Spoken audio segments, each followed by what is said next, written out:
determined he would continue to do so, outside of Zalendov, one day. Dreams were for fools, and Kiva was the biggest fool of them all. Returning her attention to the man lying before her, she slowly worked the tangles from his filthy hair. It wasn't long, which helped, but it wasn't short either. Kiva debated whether it would need to be shaved, inspecting it closely, but she could see no sign of infestation, and once the blood and dirt were gone, and it began to dry, revealing a rich golden color somewhere between blonde and brown, a lustrous shine became more noticeable. Healthy hair, healthy physique, both rare in new arrivals. Again, Kiva found herself wondering what kind of life this man had come from that had led him to fall so far. "You're not going to swoon, are you?" Tip said, appearing at her elbow with a bone needle and spooled catgut in hand. "What?" Tip nodded down to the man. "Swoon, because of how he looks?" Kiva's brow furrowed. Her eyes flittered to the man's face, taking him in properly for the first time. Oh. She frowned deeper and said, "Of course I'm not going to swoon." Tip's mouth twitched. "It's all right if you do. I'll catch you." Shooting him a look, Kiva opened her mouth to retort, but before she could get a word out, Nari appeared right beside them, having approached on swift, silent feet. A quiet squeak left Kiva before she could help herself, but the guard didn't shift her eyes from the man lying on the metal bench. No, not a man. Now that he was clean enough to reveal his features, Kiva could see that he wasn't fully grown yet. But he was no longer a boy either. Perhaps 18 or 19, a year or two older than she was, give or take. When Nari continued to stare down at him, Kiva did the same. High brows, straight nose, long lashes. The kind of angles a painter would be in raptures about. There was a crescent-shaped cut over his left eye that needed to be stitched, deep enough that it would leave a pale scar on his honeyed skin. But otherwise, his face was unblemished. Unlike the rest of him, as Kiva had learned upon washing his flesh, his back was littered with crisscrossed scars, similar to her own and those of many other prisoners who had endured a flogging or two. But his scars didn't have the characteristic look of the cat o' nine tails. Kiva didn't know what kind of whip had left such welt-like wounds, but the damage was limited to his back, with few other marks on the rest of his body, save the fresh ones he had obtained during his journey to Zalendov. "Are you going to swoon, Nari?" Tip's words drew Kiva's attention, and she sucked in a sharp breath at realizing he was questioning the guard. Prisoners should never question the guards. Worse, he was teasing her. Kiva had tried to protect Tip as much as she could since his mother's death, but there was only so much she could do. And now, after this? Nari's amber gaze finally moved away from the young man's face, narrowing as she took in Tip's mischievous grin and Kiva's poorly suppressed fear. But all she said was, "He needs to be held down in case he wakes." Kiva's trapped breath fled her lungs, relief making her dizzy, even as she noted where Nari's gaze had moved to and saw what was in Tip's other hand. The scalpel, already heated, the tip sharpened to a white-hot point. Of course, not only did Kiva have to patch the young man up, but she also had to carve him. The question was, which to do first? But apparently, the guard had already chosen. Her new proximity, all the motivation Kiva needed to reach for the blade rather than the needle and spool. Those would come after, hopefully once the guard returned to a safe distance.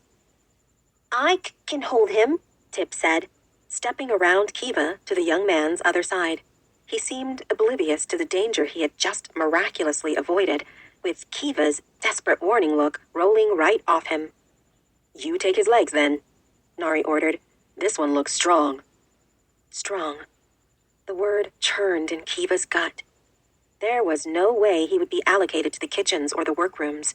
He would be tasked with the hard labor. There was no doubt about it. 6 months he would have. A year, if he was lucky. Then he'd be dead. Kiva couldn't allow herself to care. She'd seen too much death in the last 10 years, witnessed too much suffering. The fate of one more man would change nothing. He was just a number. D24L103, according to the metal band already fastened around his wrist by the transfer guards. With the first stroke of the scalpel along the back of his left hand, Kiva ignored the renewed itching of her thigh and reminded herself of why she was doing this, why she was betraying everything a healer was meant to be by deliberately harming others. We are safe. Stay alive. We will come. She hadn't heard from her family since the last note, and with winter well and truly underway, she didn't expect to hear anything until a steady flow of prisoners arrived again come spring. But she still held on to their most recent words, the assurance, the demand, the promise. Kiva did what she had to. She healed people, but she hurt them too, all to stay alive, all to bide time until her family could come for her, until she could escape. This young man, he was one of the better ones to carve, making her guilt easier to bear. Since he was already unconscious, she didn't have to look into his pain-filled eyes as her blade dug into his flesh, didn't have to feel him shaking beneath her touch, didn't have to see him look at her like the monster she was. Tip knew. He'd seen Kiva carve too many prisoners to count, and he never judged her for it, or looked at her with anything other than understanding. The guards didn't care about her task. They just wanted it done, quickly. Nari was no exception, not even when she'd first arrived.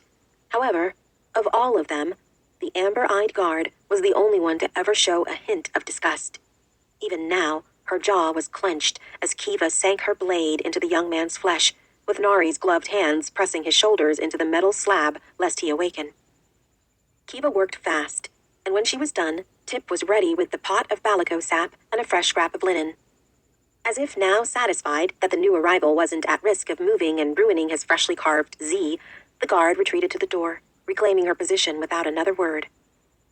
"It's a shame about the cut on his face," Tip said, as Kiva finished wrapping the man's hand and began to make her way around the rest of his body, adding sutures to the open wounds as she went and applying the antibacterial sap over the top. "Why's that?" Kiva murmured, only half listening. "It'll ruin his pretty face." Kiva's fingers paused mid-stitch over the cut she was closing on his right pectoral. "Pretty face or not, he's still a man, Tip." So, Kiva said, "most men are pigs." There was a loaded silence, the only sound being a quiet puff from Nari at the door, almost as if she were amused, before Tip finally said, "I'm a man. I'm not a pig." "You're still young," Kiva returned. "Give it time." Tip snorted, thinking she was joking. Kiva didn't enlighten him. While she hoped Tip would stay as sweet and caring as he now was, the odds were against him. The only man whom Kiva had ever held any respect for was her beloved father, but he was one of a kind. Not allowing the nostalgia to overwhelm her this time, Kiva quickly and efficiently finished sealing the rest of the cuts on the young man's abdomen and back, double-checking that there were none on his legs, before moving to his face. It was then, just as she lowered her bone needle toward his brow, that his eyes opened.